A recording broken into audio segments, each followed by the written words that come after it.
सिद्ध को मैं बंद श्रुत केवल कथित कहूँ, समय प्राभृत को अहु। नमः समय साराय स्वानुभूत्या चकासते, चित स्वभावाय भावाय सर्वभावांतरच्छिदे। अपन ने है ना, यद्यपि प्रकरण तो चल रहा था समय सार जी की 12वीं 13वीं गाथा का, हमने पहले ही आपको बताया था, हम तो सभी नए लोगों से ऐसी अपेक्षा रखते हैं कि जिनके निमित्त से समय सार दोबारा अपन ने चालू किया बीच में छोड़ के, उनको बहुत रेगुलर रहना चाहिए। मतलब आप थोड़ा भी उसको गैप नहीं करना चाहिए, सब मानते हैं। दूसरी चीज क्या है कि विषय, क्योंकि आप अपने आप सोचो जो विषय छूट जाता है फिर दोबारा हम रिपीट कैसे कर सकते हैं, और आप वो करेंगे तो फिर वो विषय की लिंक भी टूटती है। तो जो मोक्ष, जो जिस वास्तव में जो 6वीं गाथा में बात कही थी कि वो शुद्धात्मा कौन है, उसकी चर्चा आचार्य दिन में 6वीं गाथा में बता दी थी, और उसको प्राप्त करने की विधि उन्होंने 11वीं 12वीं गाथा में कही थी। 11वीं गाथा में व्यवहार ने को अभूतार्थ कहा था। किस व्यवहार ने को अभूतार्थ कहा था? जो व्यवहार कर्म सापेक्ष आत्मा कथन करता है। इसीलिए फिर 12वीं गाथा में जब ये बात आई, यदि तुम जो अपरम भाव में स्थित हो, उन्हें व्यवहार न्याय भी कार्यकारी है। तो व्यवहार न्याय के बहुत सारे अर्थ लोग निकालते हैं, लेकिन यहाँ जो व्यवहार न्याय का उपदेश दिया था वो कर्म सापेक्ष आत्मा का स्वरूप जानना, वो क्या कहलाता है? वो व्यवहार न्याय का विषय है। और कर्म से निरपेक्ष जो आत्मा का शुद्ध तथ्य, वो वास्तव में निश्चय न्याय का विषय है। तो 11वीं गाथा में व्यवहार न्याय को अभूतार्थ कहा था।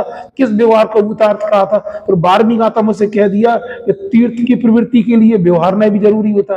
13वीं गाथा में उन्होंने क्या बोला कि भूतार्थ न्याय से जान रहे नौ तत्व सम्यक थे, लेकिन तीर्थ की प्रवृत्ति के लिए व्यवहार न्याय से कहे गए 9 तत्व, जिनके लक्षण जीव अजीव, जीव अजीव, पुण्य पाप, आश्रव, संबर, निर्जरा, बंध और मोक्ष हैं, उनमें एकत्व प्रकट करने वाले भूतार्थ ने से एकत्व प्राप्त करके शुद्ध रूप से स्थापित आत्मा की ज्योति, जिसका लक्षण आप ख्याति प्रकट होती है, ये टीका आपके दिमाग में रहना चाहिए।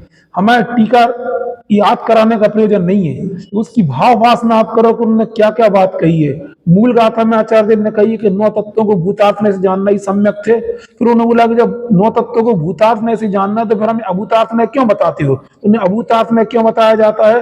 वो तीर्थ की प्रवृत्ति के लिए बताया जाता है। फिर एक बात और हमने बताई थी, एक होता परम भाव, एक होता अपरम भाव, और एक होता जगन्य भाव। क्या क्या बोलना चाह रहे? परम भाव यानी सबसे उत्कृष्ट भाव, जो 16 तावन वाला सोना होता है, वो परम भाव कहला, जिसको शुद्ध स्वर्ण की प्राप्ति हुई। उसके नीचे 15, 14, 13 ये सब क्या कहलाते? अपरम भाव कहलाते। लेकिन जो जीरो वाला भाव क्या कहलाएगा? वो जगन्य भाव कहलाएगा। क्योंकि अपरम भाव की चर्चा आचार्य देव ने उसमें कही थी 12वीं गाथा में, तो ये सोचा कि जगन्य भाव क्या होता है। जगन्य भाव के लिए उन्होंने बोला सबसे पहले जब कोई जीव प्राथमिक भूमिका में आता है, सबसे पहले वो क्या करता है अपने जीवन में कि व्यवहार में से ही तत्वों का अवलंबन लेता। कल हमने आपको पढ़ाया था क्या कहते तीर्थ शब्द का क्या, जिससे तेरा जाए। तीर्थ शब्द का आज तक आपने जिन लोगों ने समय सार या जिनमानी नहीं पढ़ी है, वो तीर्थ शब्द का क्या समझते कि जो सब शिखर जी है, गिरनार जी है, अच्छा सब क्या तीर्थ कहलाते हैं। लेकिन जिनमानी में पहली बार आपको लिखा मिलेगा कि तत्वों को भी तीर्थ कहते हैं, और यहाँ पे व्यवहार में ऐसे 9 तत्वों को जानना भी तीर्थ कहा गया, जिससे तेरा जाए। तो कल भी अपन ने, तो हमने ये बताया था कि क्योंकि समय सार अपन ग्रंथ पढ़ रहे हैं, लेकिन समय सार हर ग्रंथ तो अपन नहीं पढ़ सकते, ना पंचास्तिका पढ़ सकते, ना है ना अपन ना प्रवचन सार, हर ग्रंथ यहाँ नहीं पढ़ा जा सकता है, वो आपकी जिम्मेदारी है। लेकिन चूंकि 11वीं समय सार जो मुख्य अपन पढ़ रहे हैं, उसमें व्यवहार ने को बार बार अभूतार्थ कहा जाएगा, निश्चय ने को मुक्त किया जाएगा। तो हम ये जानना चाह रहे हैं क्या ये तो केवल अपन उस समय सार में ये बात लिखी है, लेकिन अमृतचंद्र आचार्य, कुंद आचार्य में जो अन्य ग्रंथ लिखे हैं, उसमें निश्चय व्यवहार का अवलंबन लेने से मोक्ष में प्रशस्त होता है। इसको हम समझाने के लिए अपन ने पंचास्तिका का अवलंबन लिया है, ताकि एक बार समझ में आ जाए। तो निश्चय ने की बात आएगी तो हम इतना ज्यादा ना हो कि हम निश्चय भाषी ना बन जाए, क्योंकि उन्होंने कहा कि मार्ग हमेशा प्रशस्त काय के द्वारा होता है, क्योंकि हमारा लक्ष्य आत्मा को प्राप्त करना नहीं है। हमारा लक्ष्य क्या है? वीतरागता प्राप्त करना। इसी समय सार में लिखा है। आप बताओ ये बात कहां लिखी? बगैर देख के बोल के बताओ। लक्ष्य आत्मा प्राप्त करना नहीं, लक्ष्य वीतरागता जी कौन बता सकता है? 20 साल हो गए मैं बताते बताते। कहां लिखी ये बात? हाँ, यहाँ इसमें लिखा है यह कोई नए का पक्ष नहीं है, बल्कि वीतराग अवस्था की प्रार्थना है। और क्या लिखा उसमें?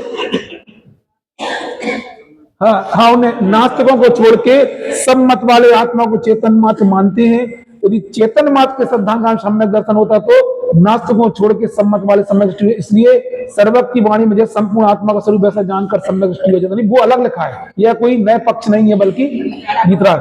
तो अपन ने इसके लिए हम एक उदाहरण दिया करते थे और फिर से दोबारा उस चीज को रिवीजन करके बता रहे पंच। हमें बोलते अपन भोजन बनाने की शुरुआत करते हैं, उसी में लिखा, उसी के आगे लिखा। हाँ, मतलब ये बात जो बता रहे हैं आप लोग, इसकी श्रद्धा है कि नहीं है, या बीतराग अवस्था की प्रार्थना है? इसके लिए हमारा कौन सा दृष्टांत है हमारा इस क्लास में? पेटेंट कुछ दृष्टांत हमारा पेटेंट है, इसके लिए कौन सा दृष्टांत है? चम्मच नहीं को याद है, सब पता है। चम्मच वाला दृष्टांत हमने देते हैं कि जब अपन भोजन तैयार करते हैं, अशोक भैया सुनना, जो घर में जब भोजन तैयार करते हैं, अब चूंकि आपके घर में सब अनुकूलता है इसलिए किचन में जाने की जरूरत पड़ती है, तो फिर भी अपन जब भोजन तैयार करते हैं तो शुरू में गगन क्या करते हैं, अपन बर्तनों की देखभाल करते हैं कि सामग्री की देखभाल करते? तुम लोग नहीं बोले, इनको बोलने दो। कभी घर में भोजन बनाया? भोजन बना देखा नहीं बनाया तो नहीं। भोजन में सामग्री की देखभाल अच्छे से करते कि पानी छानना की ये करना कि बर्तनों को अच्छे से धोते हैं, मतलब बर्तनों की साफ सफाई रखते हैं। हमने देखा कई बार कई महिलाएं कई घरों से ऐसे आती, कभी दूध के केन देखो तो उनके साइड में कचरा जमा रहता है, सब दिखता है। अभी आप जब यात्राओं पर जाते हो कहीं, तब सब दिखती किसके बर्तन कितने छिटछिटे आ रहे हैं, क्या बोलते उसके कौन कितना मेंटेन करके रखता है, सब समझ में आता है। इससे हम जब कुएं पे बर्तन आए तब भी देखते हैं कि कौन के बर्तन किस स्तर के हैं, समझ में। इससे हम किसी का नाम लेके कुछ कहना नहीं चाह रहे, लेकिन अपना तो जो लोग समझते हैं वो समझते कि बरौनियों के भरोसे में ये सब काम नहीं होते हैं। समझदारी, चूंकि अभी चरणान योग की बात चल रही थी, और हम तो कई बार बोलते हैं कि जिनवाणी यहाँ पढ़ते हैं 23 घंटे घर में प्रयोग होता। आपके रहने के, आप कैसे रहते हो, कैसे करते हो, क्या करते हो, आपके चलने का तरीका क्या है, आपके उठने का तरीका क्या है, आप किस तरीके से घर को मेंटेन, भले ही आप नौकरों से मेंटेन कर, लेकिन नौकरों के भरोसे मत छोड़ो। कुछ भी चिंटियां मर रही हैं, चिंटे मर रहे हैं, अनछना पानी पड़ा है, अनलिमिटेड साबुन जा रहा है, ये चीज नहीं होती। ये मोक्ष मार्गी का जीवन नहीं हो सकता। मोक्ष मार्गी का जीवन हमेशा प्रेजेंस ऑफ माइंड रहता है, वो हमेशा देखता रहता है। अपन मालूम चला बैठे बैठे पेपर पढ़ रहा है, मोबाइल सुन रहा है, और बाई अपने पोछा लगा के मार के चली गई। गर्मियों के दिनों में सब चिंटी, ये ऐसा नहीं होता। प्रेजेंस ऑफ माइंड हर जगह चाहिए, तब पूरा चरणान योग वास्तव में। हम तो कल एक बहुत मार्मिक बात कही थी जो हमने कल भी रिपीट की थी, आज फिर से कह रहे हैं। आपने सुना है कि ना छठवें गुण स्थान में आर्त ध्यान होता है? सुना है कि नहीं सुना? नहीं सुना? कौन ने सुना है ना? सुना? हम ऐसे छठवें गुण स्थान में आर्त, हम सोचते थे, सभी लोग सोचते कभी कदार हो जाता होगा। हम भी पहले सोचते थे कभी कदार हो जाता होगा, जैसे कभी कदार। आर्त ध्यान कितने प्रकार का होता है? 4 प्रकार का होता है। कौन कौन सा राकेश जी सुना है? आप उसमें जुड़े हो एक ग्रुप में, स्वाध्याय वाले में? जुड़ लेना राकेश भाई साहब, इनको भी जुड़ लेना। इनको भी ये लोग कह रहे थे हमसे, हमने कहा संकेत को बता देना, हमें जुड़ना नहीं आता है।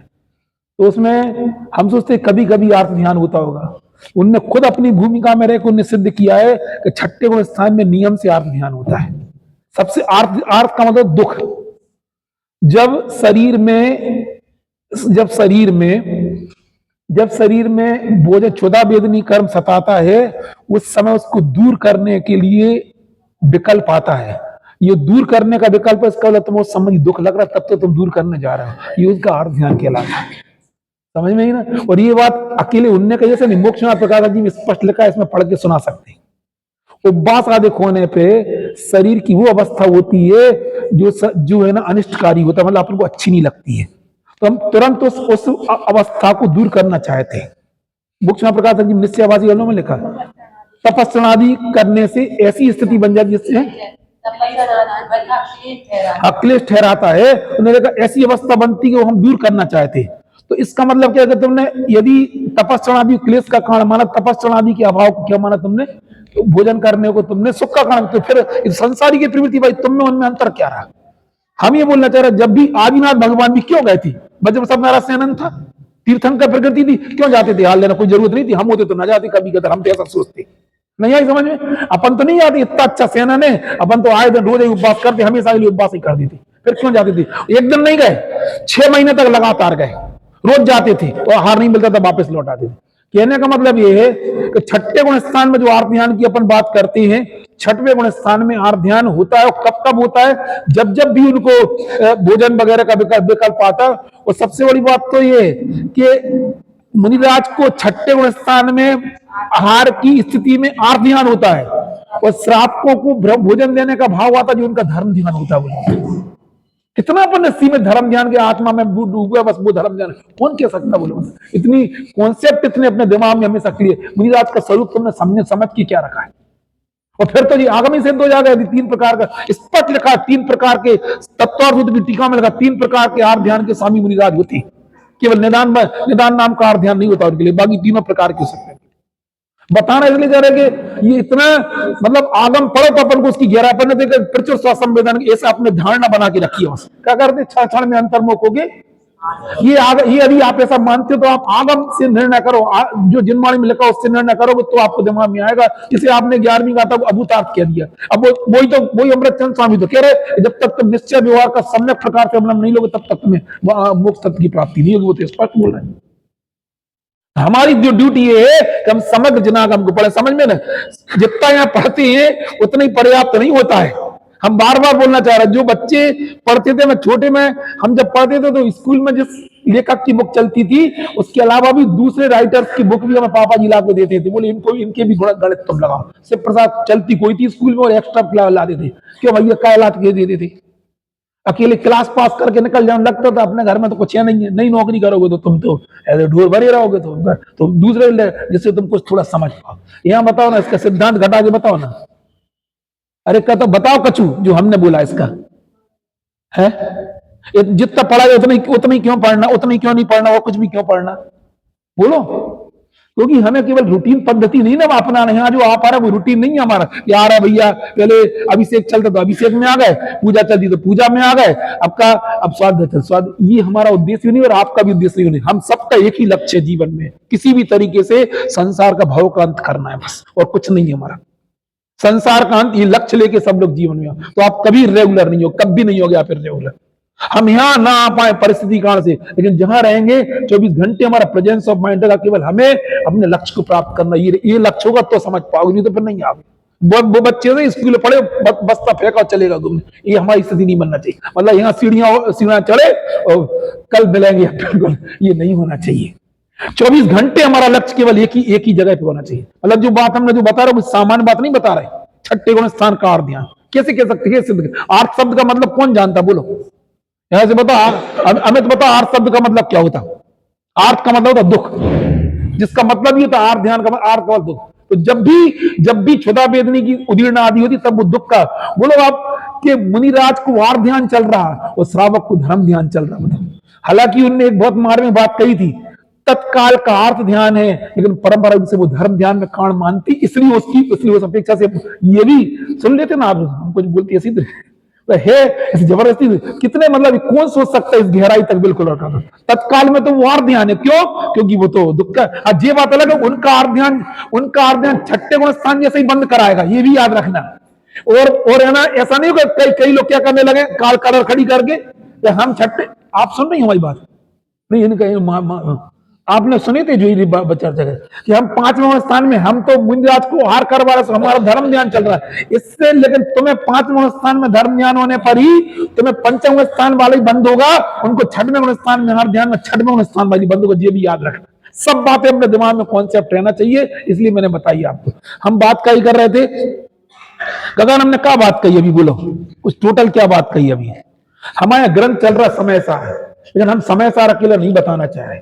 हम स्कूल में जब पढ़ते थे हमने फिर दोबारा बात बताई, बच्चे वे ही निकल पाते हैं। एक बात और बताना चाह रहे हैं, राकेश जो बातें बता रहे हैं आपने सुनी। स्कूल में पढ़ाई होती पर्टिकुलर बुक से, और इसके बाद एक बहुत बड़ी लाइब्रेरी होती है। जो जितने स्तर का बड़ी यूनिवर्सिटी होती है, बड़े कॉलेजेस होते हैं, उनकी लाइब्रेरी अब इतनी बड़ी होती है। लाइब्रेरी क्यों होती है कोई बता सकता है? कोई ने कॉलेज पढ़ा है, कोई कॉलेज गए हैं? हम आपके कौन से पूछे? अमित मामा आप ही बताओ।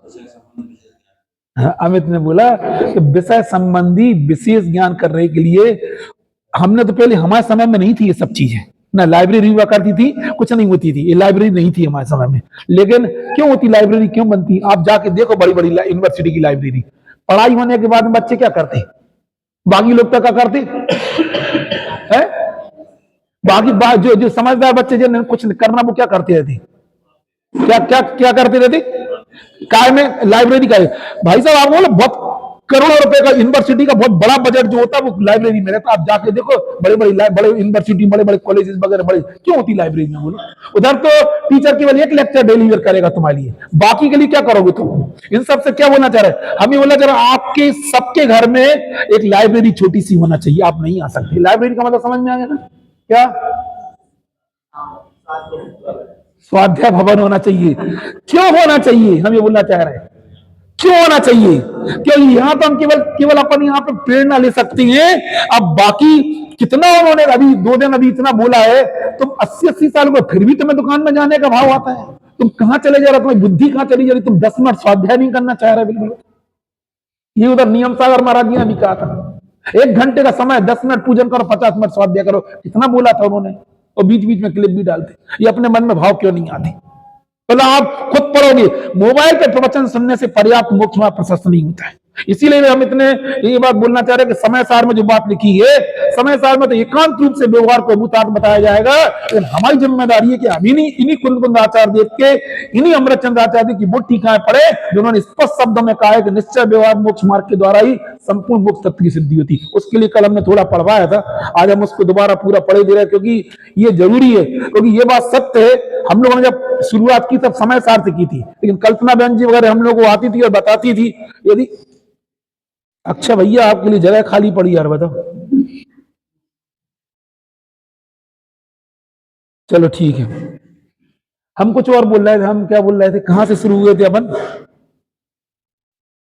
हाँ, जब हम लोग शुरुआत की तो समय सार से रुचि लगी थी, लेकिन कल्पना बहन जी हम लोग को बहुत अच्छे समझाती थी कि समय सार पढ़ने वालों को पहले से पंचास्ती का प्रवचन सार पढ़ के ही पढ़ना चाहिए। क्योंकि आपने पंचास्ती का प्रवचन सार, कुछ लोग सब ग्रंथ नहीं पढ़ सकते इधर, इसलिए हम मान के चल रहे उसका विषय सब और बीच बीच में स्पष्ट भी कर दे, तभी आप समय सार के रहस्य। क्योंकि आगम का, आध्यात्म का सुंदर महल आगम की नींव पे बनता है, इसलिए ये मान के चल रहा है। लेकिन नहीं पढ़ सकते ना, आपस में घर में पुस्तक रख के, जिनवाणी पढ़ के, चर्चा करके और किसी से डिस्कशन करके आप पढ़ सकते हो। तो हमने कल शब्द का अर्थ बताया था, जिनका वो विषय छूट गया, हम 2 मिनट में पढ़े दे रहे। कौन सा वाला? 200 कौन से नंबर पेज पे? हाँ, हमें आज मतलब ये वास्तव में देखा जाए, कल अपन विधि 2 प्रकार की चीज होती है, एक सूत्र तात्पर्य होता है, एक शास्त्र तात्पर्य होता है। प्रत्येक गाथा का जो अर्थ होता है वो सूत्र तात्पर्य कहलाता है, और संपूर्ण जनागम का जो संपूर्ण शास्त्र का जो होता है वो क्या कहलाता है? आप अमृतचंद्र आचार्य देव की विशेषता कहो कि ये पंचास्ती का पूरा करके उन्हें पता था तुम किसी ना किसी एक पर्टिकुलर नए का अवलंबन लोगे, तो उन्हें बोला कि हम अब तुम बताते हैं। सुनना भैया, सबके पास बुक है, सुनना। एक बार फिर से दोबारा बता दी रहे, बता काहे के लिए रहे कि चूंकि समय सार में, फिर से बोलो, फिर से सुनो, क्यों लिया अपन ने पंचास्ती का? क्योंकि समय सार में कोई विशिष्ट प्रयोजन जान के व्यवहार नय को अभूतार्थ कहा है, कोई ऐसा मान के, जबकि उसी समय सार में जगह जगह भावार्थ में क्या लिखा है कि जब तक जो अपरम भाव में स्थित है उन्हें व्यवहार नय से भी उपदिष्ट कार्यकारी है। दूसरा उन्होंने कहा था, दूसरा अपन ने क्या पढ़ा था, तुम जिन मत का प्रवर्तन करना चाहते हो तो निश्चय न व्यवहार न दोनों नयों को मत छोड़ो। निश्चय ने का अभाव मानेंगे, निश्चय ने का अभाव करेंगे तो क्या लोप हो जाएगा? अक्षय तत्व का लोप हो जाएगा, और व्यवहार ने को नहीं मानेंगे तो तीर्थ का लोप हो जाएगा। ये भी उन्होंने लिखा था। फिर इसी की संरचना कहा में थी कि 13वीं गाथा में लिखी, क्या लिखी थी कि भूतार्थ में से जाने को नौ तत्व सम्यक थे, और साथ में क्या लिखा? तीर्थ की प्रवृत्ति के लिए व्यवहार में से कहेगा 9 तत्व। तो तिरने की भावना जिसमें उसको तीर्थ बोलती है। जब तक हम 9 तत्वों को अलग अलग करके नहीं जानेंगे, आश्रय बंध तत्व को नहीं जानेंगे, आश्रय बंध तत्व के फलों को नहीं जानेंगे, तब तक, और आश्रय बंध के फल को ना जानेंगे तब तक हमारे अंदर तिरने की भावना जन्म नहीं लगी। तब तक हमारे निश्चय को जान तो लेंगे, लेकिन निश्चय को जानना हमारा कोई कार्यकारी नहीं होगा। इसलिए उन्होंने बोला कि तीर्थ की प्रवृत्ति के लिए व्यवहार में से 9 तत्वों को जानना जरूरी। यही बात उन्होंने इससे कही है। एक बात और हमने आपसे कही थी, जब हमने 12वीं 13वीं गाथा आपके सामने उठाई थी, समय सार का चतुर्गुण स्थान का व्यवहार क्या होता है, चतुर्गुण स्थान का निश्चय क्या होता है, पंचम स्थान का निश्चय क्या, पंचम स्थान का व्यवहार, ये तो अपरम भाव हो गए। लेकिन जगन भाव क्या होता है? जगन मतलब सबसे पहली भूमिका में जो प्रारंभ करते हैं, क्योंकि उत्कर्ष जो होता है उसके बीच के सब अपरम भाव होते हैं, सबसे नीचे क्या कहलाता है? जगन। यदि आप में से कोई व्यक्ति कोई मोक्ष मार्ग में आगे बढ़ना चाहता है, उसके अंतर में क्या द्वंद चलना चाहिए, क्या चिंतन चलना चाहिए, क्या विचार चलना चाहिए। यहां तो केवल सुन रहे आप, सुनने के बाद कौन से विचार चलती है बार बार। अभी तो इतना महाराज जी एक बार बोलते, तुम सैनी होकर के तो मन क्यों मिला, बताओ, ये बार बार इस बात, मन क्यों मिला तुम्हारे। असैनी विचार नहीं कर सकता, सुन सकता लेकिन विचार नहीं कर सकता। हमें मन क्यों मिला, मन इसलिए मिला है तब जो पढ़ के जाते सुनते हो वो तुम विचार करो, सुन के बता रहे। तो अभी अपन ने बात क्या बोली, किसके लिए बोल रहे, जो सबसे पहली भूमिका में, तो उनके लिए किस तरीके से व्यवहार में का अवलंबन कार्यकारी होता है, उसके लिए उसी का नाम यहाँ पे तीर शब्द दिया है। तात्पर्य दो प्रकार का होता है, विस्तार से बस, मतलब विस्तार में पूरा ग्रंथ पूरा हो गया। जयवंत वर्त बीतरागता, जो कि साक्षात मोक्ष मार्ग का सार में सात तात्पर्यभूत है। तात्पर्य दो प्रकार का होता है, सूत्र तात्पर्य और शास्त्र तात्पर्य। उसमें सूत्र तात्पर्य प्रत्येक सूत्र में अर्थात प्रत्येक गाथा में प्रतिपादित किया गया है, और शास्त्र तात्पर्य अब प्रतिपादित किया जाता है। सर्व पुरुषार्थों में सारभूत ऐसे मोक्ष तत्व का प्रतिपादन करने के हेतु से, जिसमें पंचास्तिक है और सब द्रव्य के स्वरूप के प्रतिपादन द्वारा समस्त वस्तु का स्वभाव दर्शाया गया। काय में दिखाया गया है, सबसे पहले क्या चाहिए मोक्ष मार्ग में, 6 द्रव्य पंचास्तिक अवसर, फिर उसके बाद 6 द्रव्य से क्या बनते हैं, 7 तत्व 9 पदार्थ बनते हैं। 9 पदार्थों के विस्तृत कथन द्वारा, जिसमें बंध मोक्ष के स्वामी, बंध मोक्ष के आयतन और बंध मोक्ष के विकल्प प्रकट किए गए हैं। निश्चय व्यवहार मोक्ष मार्ग जिसमें सम्यक निरूपण किया गया है, तथा साक्षात मोक्ष के कणभूत परम वीतराग पने में जिसका समस्त हृदय स्थित है। किसका हृदय स्थित है, इस ग्रंथ का हृदय काय में स्थित है। हमें अल्टीमेटली चाहिए क्या है, क्या चाहिए, कल बता था क्या चाहिए, ये कल हमने सब स्पष्ट कर दिया था। परम वीतरागता ही हमारे जीवन का लक्ष्य है। क्या क्या लक्ष्य है, क्या लक्ष्य वीतरागता के, परम वीतरागता, परम वीतरागता ही हम सबके हृदय में, जिनवाणी के हृदय में वो स्थित है। ऐसे इस यथार्थ परमेश्वर शास्त्र का, इस शास्त्र का नाम क्या रखा उन्होंने, परमेश्वर शास्त्र का पूरा तात्पर्य क्या है, परमार्थ से वीतरागता ही हम सबके जीवन का सार है। अभी जो उदाहरण मैंने दिया था वो दोबारा वो दे दें।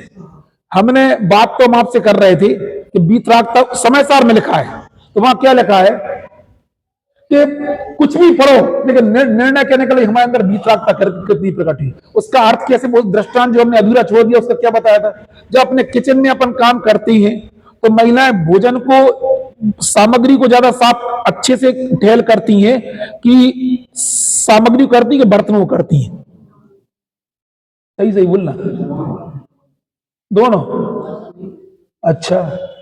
अच्छा फिर आपने बर्तन भी आपके बड़ी है, सुपर, मतलब सुपर है नहीं, ज्यादा चमकते नहीं, मतलब सही है, शुद्ध है, शुद्ध दृष्टि सब अच्छे से, और सामग्री भी आपने अच्छे बर्तनों में आपने अच्छी चीजें बनाई।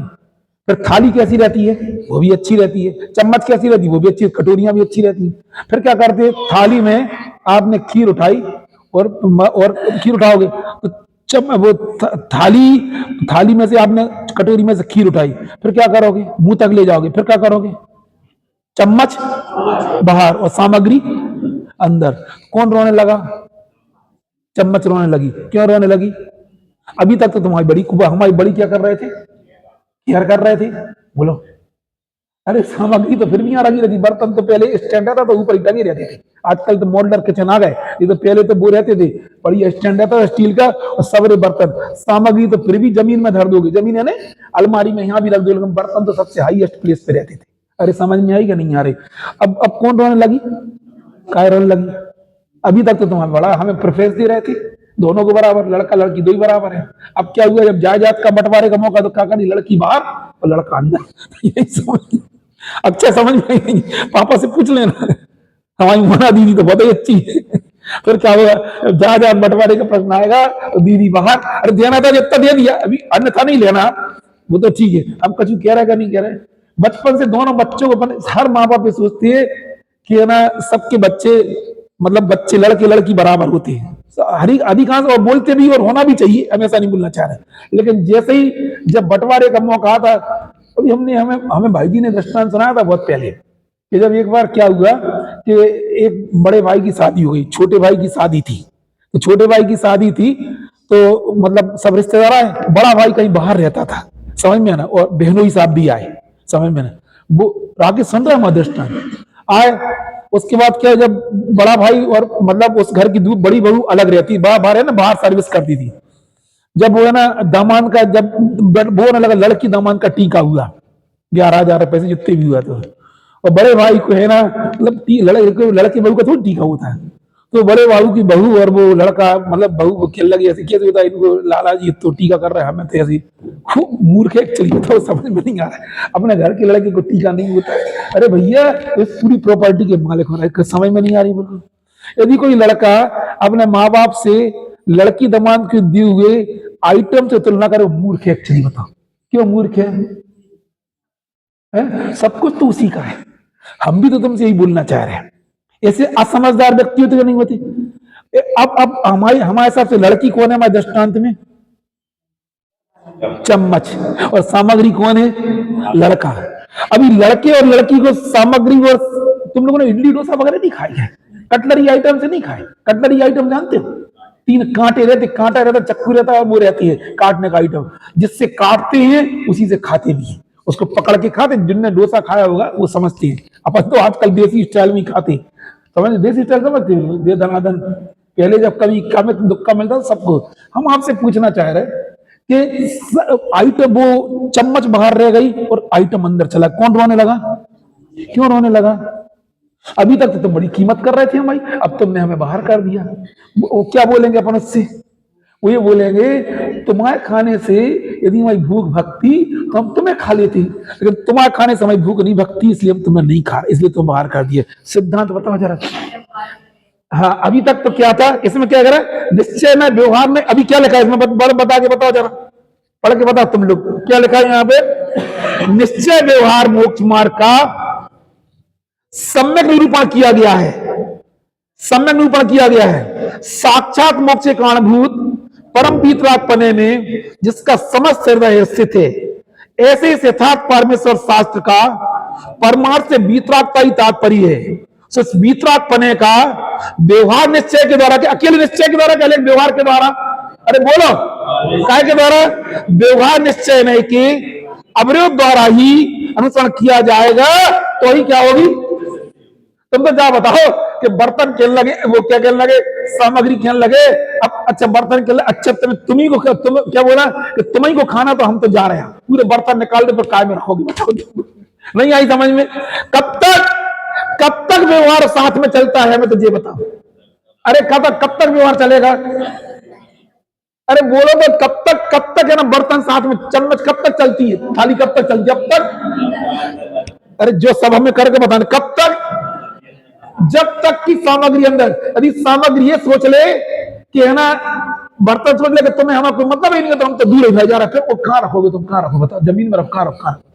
ये सब केले के छिलके के बहुत दृष्टांत हमने बचपन सुने, उत्तम चंद जी वगैरह तो पेटेंट दृष्टांत थे केले के छिलके वगैरह के। अरे समझ में ही नहीं बिल्कुल क्या बोलना चाह रहे?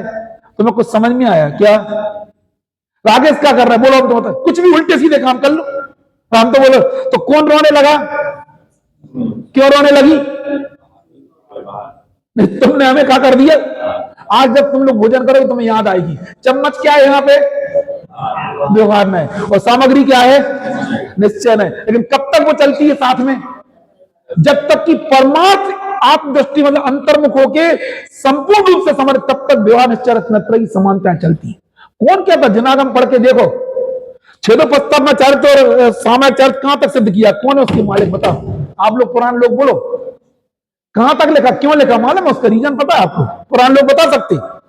सामायिक चारित्र और छेदोपस्ताप में चरित्र कौन से स्थान तक उसके स्वामी होते? आगम कोई बता सकता है? नहीं आ रही समझ में, तुम लोग बोल नहीं पा रहे। 5 प्रकार का चारित्र होता है: सामायिक, छेदोपस्थापना, परिहार विशुद्धि, सूक्ष्म सांप्राय, यथाकाथ चारित्र। अब हमारे विक्की भैया बोलेंगे सामायिक और छेदोपस्थापना चारित्र के स्वामी कौन से गुण स्थान वाले होते? इतना यदि तो बोलते नहीं तो आप लोग बोलते नहीं, आप लोग कौन से गुण स्थान तक उसके स्वामी होते? सामायिक और छेदोपस्थापना के 90 गुण स्थान तक के होते। पहले सुन लो अच्छे से, हम भी नहीं समझते थे पहले, हम तो समझते थे कि 28 गुणों का पालन करना वो छेदोपस्थापना है और सामायिक साधना। 9वें स्थान तक उसके स्वामी कहेगा, 10वें स्थान में सूक्ष्म सांप्राय चारित्र होता है और 11वें स्थान में यथाख्यात चारित्र होता है। 9वें स्थान तक उसके स्वामी, उसकी सिद्धि आप अलग से हम बता देंगे, नए लोगों को अभी नहीं बताना चाह रहे।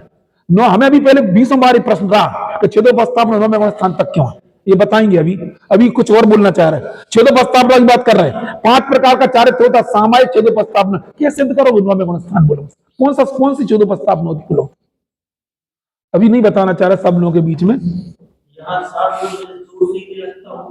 काय में बोल रहे, अब ये तो अभी इस प्रश्न का नए लोगों के सामने उत्तर अलग से बताएंगे, दोष नहीं लगता, वो क्या दोष लगता है। जब तक जिस कसाय के उदय में, सुन लो आप, जिस कसाय के उदय में छेदो प्रस्ताव में चारित्र होता है, जब तक वो कसाय नहीं जाएगी तब तक अबुद्धि पूर्वक का मैथुन संज्ञा कौन सी बोलो आप, 7वें स्थान में ब्रह्मचर्य मतलब क्या हो जाता है, ब्रह्मचर्य प्रतिमा हो जाती है, लेकिन मैथुन संज्ञा 9वें स्थान तक कही गई है? हाँ बोलो। उसके बाद जहां के महाव्रत आदि वो वहां फिर भी उसको 9वें स्थान तक वहां पे वेद का होता है जब तक चल रहा है, इसलिए उसकी सूक्ष्म विवक्षा है। हमें इसमें थोड़ी सी बताना ये थी कि हम केवल इतना बार बोलना चाह रहे कि व्यवहार में एक अवलंबन कब तक चलता है, ये बताने का तात्पर्य था। मतलब गहराई में नहीं जाना, जब तक अपन सामग्री को अंदर नहीं कर तब तक उसका क्या चलता रहता है, उसका दोनों नए अपने क्या चलती यथायुग साथ में चलती रहती, ये बताने का भाव था। यहां भी उन्होंने क्या बोला है, सो इस अरे जायदाद के बंटवारे में समझ में आया तुम लोग, काय के लिए हमने उदाहरण दिया, अक्षय काय के लिए उदाहरण दिया जायदाद के बंटवारे का, बोलो। जब तक बहन और भाई को सब माँ बाप के सामने मतलब लड़का और लड़की में अंतर करते क्या, कभी नहीं करते, लेकिन जायदाद का प्रश्न आता तो क्या करती, लड़की बाहर और लड़का अंदर है। अक्षय तुम तो बहुत खुश हो रहे हो।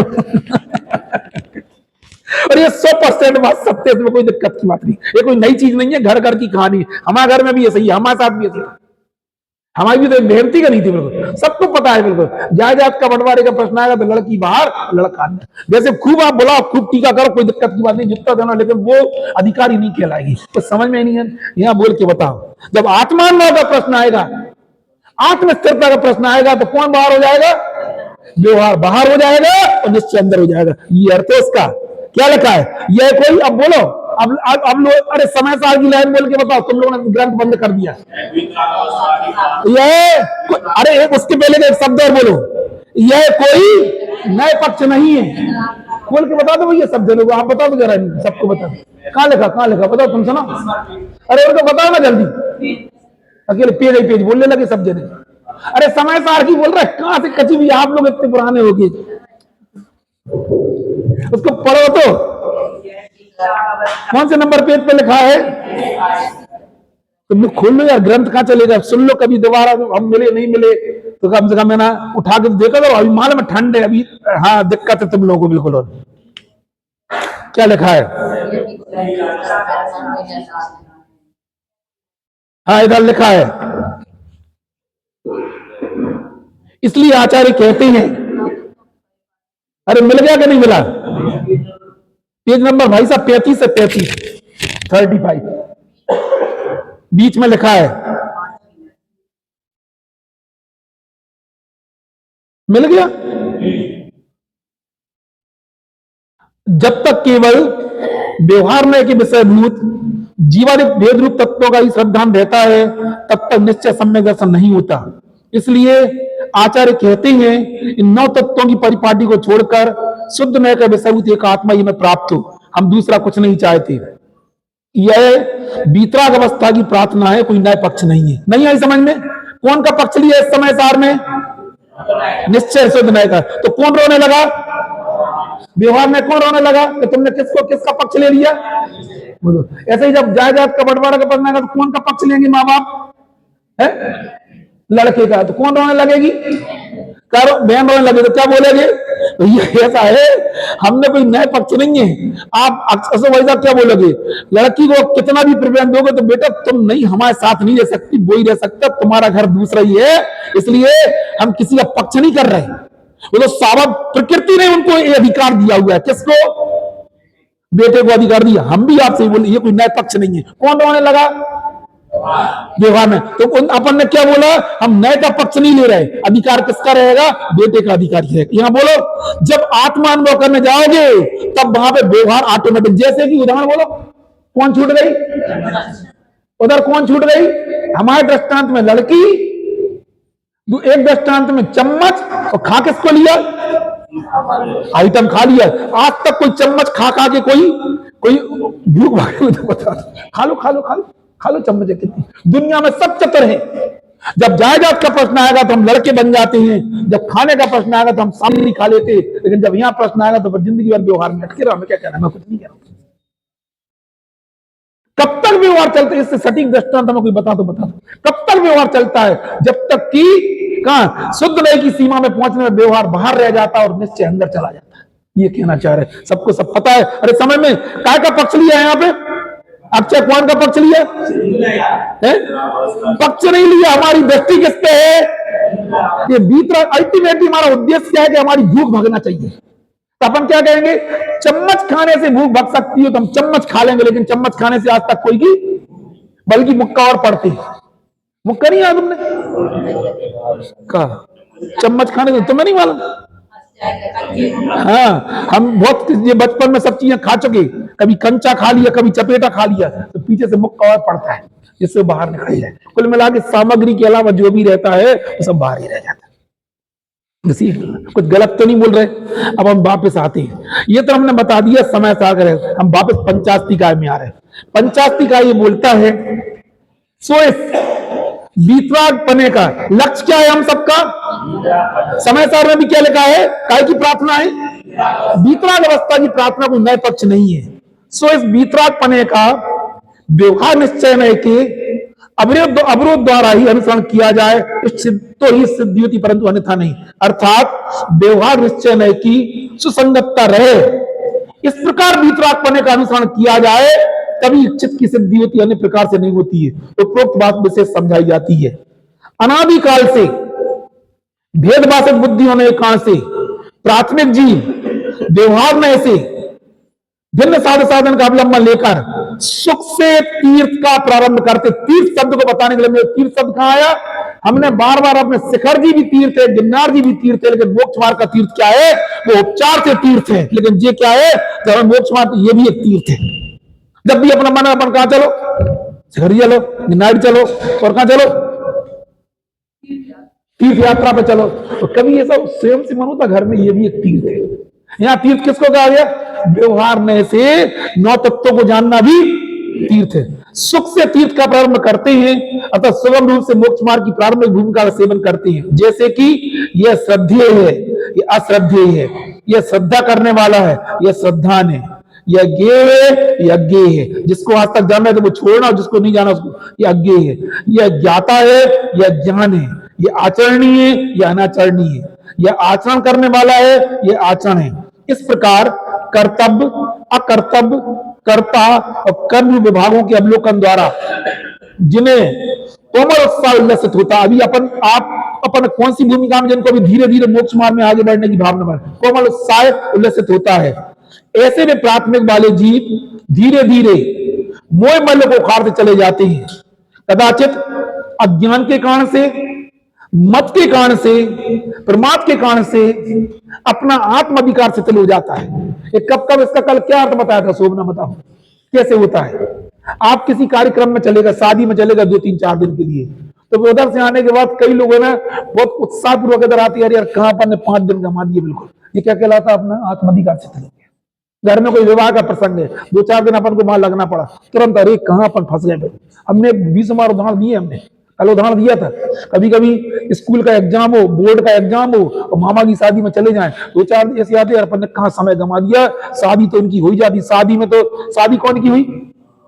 मामा मामी की शादी। अब बेमतलब कि अपने नंबर हमने कम कर ली, अपनी पढ़ाई को छोड़ दी, होमवर्क डिस्टर्ब हो गया, परीक्षा पर सामने रखी है, यदि हम नहीं निकले तो क्या कर लेंगे मामा मामी? बताओ, आप सोचो, आपका पीईटी का एग्जाम हो, आईआईटी का एग्जाम हो, क्या कर लेंगे मामा मामी? तुम तो उनके आना पड़ेगा, और अपन तो चलेगा, तुम्हारा तो एग्जाम क्रैश हो गया, तुमने तो बेमतलब का कर लिया। तो क्या करते अपन? यही कह रहे अपन के द्वारा, ये प्रमाद के कारण से अच्छा लगा तो अपन चले गए, फिर बाद में दुखी हो गए, क्या मतलब था? आप कल्पना नहीं कर रहे।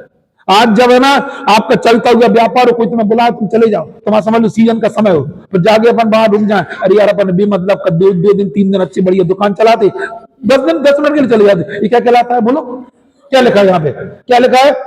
आत्म अधिकार शिथिल होने से अपने को न्याय मार्ग में प्रवर्तित करने के लिए प्रचंड दंड नीति का प्रयोग करते। इसका कल क्या अर्थ बताया था? या 2-3 दिन शादी में चले जाएं तो दंड नीति कैसे करेंगे? कम सोएंगे, मोबाइल बिल्कुल नहीं देखेंगे, टीवी बिल्कुल नहीं देखेंगे, काम ज्यादा करेंगे, पढ़ाई ज्यादा करेंगे। तब ये क्या करें? किसने किसको दंड दिया? खुद ने ही किसको दंड दिया। सब चीजें कम करें क्योंकि हमारी पढ़ाई छूट गई, हमारा होमवर्क छूट गया, क्योंकि हमारा लक्ष्य हुए। समझ में ना? ये कौन देगा तुम्हें दंड? बोलो। प्रमाद के बस, अज्ञान के बस। यदि हमारा आत्म अधिकार से चले जाता है, हमारा मोक्ष मार्ग में हमारा जो हमारी चलने की स्टाइल, हमारी सामायिक छूट जाए, हमारा अभिषेक छूट जाए, हमारी पूजन छूट जाए, हमारा स्वाध्याय छूट जाए, तो अपने दंड नीति का प्रयोग करते नहीं। ये नहीं करना चाहिए था मुझे। हम अब लौकिक जो काम है, हम खेलने नहीं जाएंगे, हम बात नहीं करेंगे, हम अब 2-4 बलौंगों में नहीं जाएंगे, हम अगली शादी में कम समय के लिए जाएंगे। ये कौन दंड दे रहा है? अब नहीं, आपको दंड। अन्य सरी नहीं जाएंगे यार। अब नियम है हमारा, एक शादी हमारा टाइम है, अब 5 शादी तक जाएंगे नहीं, चाहे कोई कुछ भी कह ले। ये क्या है? प्रचंड। ये कौन किसको दंड देगा? आप लोग तुम्हें समझ में नहीं आ रहा है, हमें कुछ पकड़ में नहीं आ रहा है। हम हर दिन ये सोचो, आज मेरी आयु का 1 दिन चला गया। हर दिन सोचो 1 वर्ष मेरे जीवन का चला गया। हर दिन सोचो, बिल्कुल केवल अधिकतम अपन सब है, सब 50, 60, 70 साल धीरे धीरे आयु घट रही है। हम हर दिन क्या कर, मृत्यु के मुख में चले जा रहे हैं। सब जिनवाणी में, आत्मानुशासन में सब लिखा है, हर दिन हम मृत्यु के नजदीक चले जा रहे हैं। लिखा ना? क्या क्या लिखा है? आत्म अधिकार से हो जाने से अपने को न्याय मार्ग में परिवर्तित करने के लिए प्रचंड दंड नीति का प्रयोग करते हैं। पुनः पुनः दोषानुसार प्रायश्चित देते हुए सतत उद्यम बंद, खुद को ही प्रायश्चित देते। यदि बाहर की कोई गलती हो जाए तो स्वयं प्रायश्चित लेते हैं, यदि बड़ी गलती हो जाए तो मुनिराज के पास जाके, गुरु के पास जाके क्या करते? प्रायश्चित लेते हैं। तो पुनः पुनः दोषानुसार प्रायश्चित देते हुए वे उद्यम बंद बढ़ते हैं और भिन्न विषय वाले श्रद्धा ज्ञान चारित्र द्वारा आत्मा से जो भिन्न है, इसके विषय भेद रत्नत्रय के द्वारा जिसमें संस्कार आरोपित थे। कौन को अर्थ नहीं पता भेद रत्नत्रय का? किसी को पता? कई बार बता चुके। जिसका विषय पर हो वो भिन्न साधन है, जिसका विषय केवल निश्चय आत्मा, वो क्या कहलाती है? कहां लिखी है सब बातें? एक आध बोल के बता, एक आध पंक्ति। आप निश्चय लखो तत्व प्रीति व्यवहार। समझ में ना? मतलब तत्व की प्रतीति वो व्यवहार है, और अपने आप को लखना दे क्या है? निश्चय। एक आध और सम्यक ज्ञान का व्यवहार निश्चय बोल के बताओ। आप जाने नियत ग्रंथ पठन, ये सब ये मतलब और ज्यादा पढ़ेंगे हम। अपने आप से दूर होगा तो हम और ज्यादा पढ़ेंगे, और ज्यादा स्वाध्याय करेंगे। ये बोलना चाह रहा है। क्या लिखा है कि बिन साधन वाले भाव से अपने आत्मा में जिसमें संस्कार आरोपित किए जाते हैं। किसके तरह संस्कार आरोपित होते हैं? धोबी द्वारा शिला की सतह पर पछाड़े जाने वाले। तुमने नहीं देखी ये वाले सीन? कभी नहीं देखे?